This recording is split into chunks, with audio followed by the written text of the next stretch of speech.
There comes a moment in every person's life where silence becomes the only language that still protects the soul. And the older we grow, the more we realize that not everyone deserves access to our mind, our time, or our peace. As Marcus Aurelius warned, the soul becomes dyed with the color of its thoughts. What he didn't need to explain, but what we all eventually learn, is that the wrong people try to stain that soul on purpose. Today we talk about the 4 signs, the final warnings, that tell you it's time to walk away completely, without hesitation, without guilt, without looking back. Not out of anger, but out of self-preservation, out of the quiet discipline a strong inner world demands. Let's begin. Sign 1. They drain your mind more than they feed it. Some people don't come into your life to love you, support you, or walk beside you. They come to consume you. Psychologists call them energy parasites. The Stoics called them disturbers of the inner citadel. Epictetus spoke of them without mercy. If they harm your peace, they are not your people. This type of person has a pattern. You feel mentally heavier every time they leave. Your thoughts become clouded. Your mood drops, your focus weakens. It's as if their presence rewires your internal state into something smaller, weaker, more reactive. It doesn't matter if they're a partner, a friend, or even family. If every interaction strips away your clarity, if their words leave scars you must heal alone, if you constantly have to recover from them, then you're not in a relationship. You're in a psychological battlefield. And the strongest thing you can do, the most disciplined thing, is to exit the battlefield entirely. People like this never take responsibility. They feed on conflict. They create storms, then accuse you of being unable to handle rain. But listen closely. A Stoic doesn't stay where their peace is constantly under attack. We don't argue, we walk away. We don't beg, we detach. We don't explain. We protect our inner world with the same seriousness a soldier protects a fortress. When someone repeatedly cracks your stability, when their presence becomes a threat to your emotional discipline, that is your signal. Cut all contact. Not tomorrow. Not after one more chance. Now. Because no wisdom grows in a mind that is constantly repairing itself from the same person. Sign 2. They manipulate your emotions to control your decisions. There is a darker type of person, a person who cannot stand your independence, your clarity, your strength. To them, your calm is a threat, your confidence is a challenge, your boundaries are an insult, so they resort to emotional manipulation, blame shifting, guilt tripping, silent treatment, behind your back twisting of stories, subtle insults wrapped in fake concern, sudden kindness when they want something, disappearing when you need honesty. This is not accidental behavior. This is strategy. Seneca once wrote, "A man is enslaved by anyone he cannot criticize." When someone punishes you for speaking truth, expressing needs, or disagreeing, they don't want connection. They want control. These people use your empathy against you. Your loyalty becomes their leverage. Your kindness becomes their weapon. And here is the harshest truth. The more you try to reason with them, the deeper they hook into your emotions. A wise person does not fight a manipulator. A wise person deprives them of access. We do not win by engaging. We win by disappearing from the battlefield entirely. Walking away is not cowardice. It is wisdom. It is what Marcus Aurelius called choosing not to be harmed and therefore not harmed. When a person twists your emotions into chains, you must sever the connection completely. No part-time contact. No slow fading out. No let's stay friends. Cut them off. A manipulator cannot haunt a door you've welded shut. 3. When their presence slowly corrupts your inner world. There is a kind of person whose damage is not loud, but gradual, not explosive, but corrosive. They don't sabotage your life in one dramatic moment. They sabotage it molecule by molecule.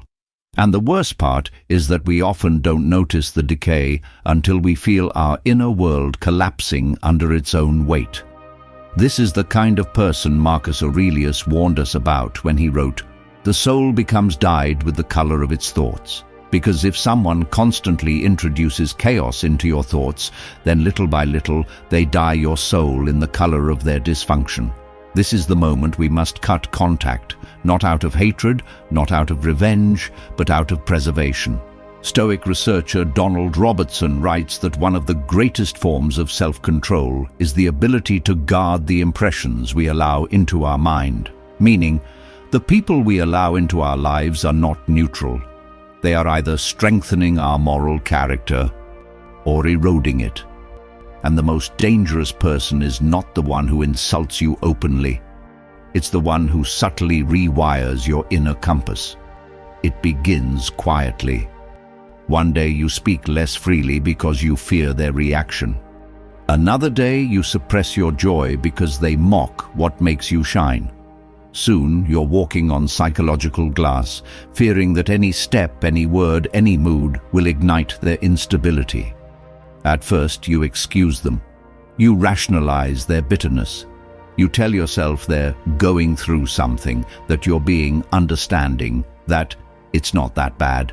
But inside, your spirit, your clarity, your ability to stay balanced begins to fracture.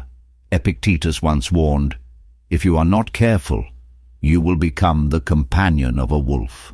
But wolves don't always look like wolves. Sometimes they look like friends, partners, family, colleagues. People who claim they care but drain you until you become a dim version of yourself. And this is where the Stoic heart must make its hardest decision, because a true practitioner of inner discipline understands that anything compromising your peace is compromising your humanity. And the most destructive relationships aren't the explosive ones, the fights, the arguments, the dramatic endings. No. The most destructive relationships are the ones that slowly change who we are. When someone makes you ashamed of your sensitivity, when someone makes you doubt your own judgment, when someone makes you feel inferior, unworthy, unimportant, when someone turns your inner calm into a battlefield. That is not a person you can grow around, and growth is the mission. A philosopher once said, "We fall to the level of our surroundings. Not rise, fall. Because decline always slides faster than discipline rises. And people who corrode your inner world make you fall not all at once, but piece by piece, your patience, your confidence, your joy, your clarity, your purpose." So cutting contact is not abandonment. It is alignment. It is protecting the integrity of your inner kingdom. Seneca reminds us, a great mind becomes invincible when it withdraws into itself. Meaning when we have the courage to walk alone rather than kneel for connection that costs us our soul, we become unshakable. We often fear losing people, but the deeper fear, the one we rarely admit, is losing ourselves while trying to keep them. And so this is the lesson. When their presence pollutes your peace more than their absence would, when your inner world trembles every time they enter it, when staying with them means betraying yourself, that's the moment, that's the sign. That's when a Stoic heart knows. Cutting contact is not cruelty. Cutting contact is a higher form of love, love for the person you're trying to become. In the end, we protect our peace not by isolating ourselves from humanity, but by refusing to let someone else's darkness shape our identity, because we only get one inner world, and we must guard it like something sacred. 4. When they force you to betray your own nature. There comes a moment in life, not loud, not cinematic, not wrapped in drama, when you feel something inside you begin to fracture. It's not caused by chaos outside, but by a deeper, more painful conflict. The slow realization that someone in your life is forcing you to abandon the person you are meant to be. And this is one of the most profound signs that you must cut all contact. You see, for those of us who strive for inner discipline and self-mastery, our character is our compass. Our moral code, our emotional clarity, our ability to remain grounded, these are not decorations. They are our armor and our identity. But some people make it impossible to uphold that identity, not because they attack us directly, but because they subtly pressure us to betray ourselves. Marcus Aurelius warned us in Meditations, "The worst harm is done to your soul when you lose the ability to act as your nature demands." He wasn't speaking about extreme events. He was speaking about quiet, everyday corruption, the kind that comes from people who slowly reshape your behavior through guilt, manipulation, or emotional distortion. These are the people whose presence demands that we become someone smaller, someone quieter, someone angrier, someone more defensive, someone we no longer recognize. And the tragedy is that this transformation is so gradual that we often don't notice it until the damage is already done. Stoic scholar William Irvine once wrote that, "To live a tranquil life, you must protect the architecture of your mind." But some individuals, without intention, without awareness, sometimes without malice, begin to dismantle that architecture brick by brick. Their expectations crush your authenticity. Their judgment poisons your joy. Their chaos forces you into roles you never wanted to play.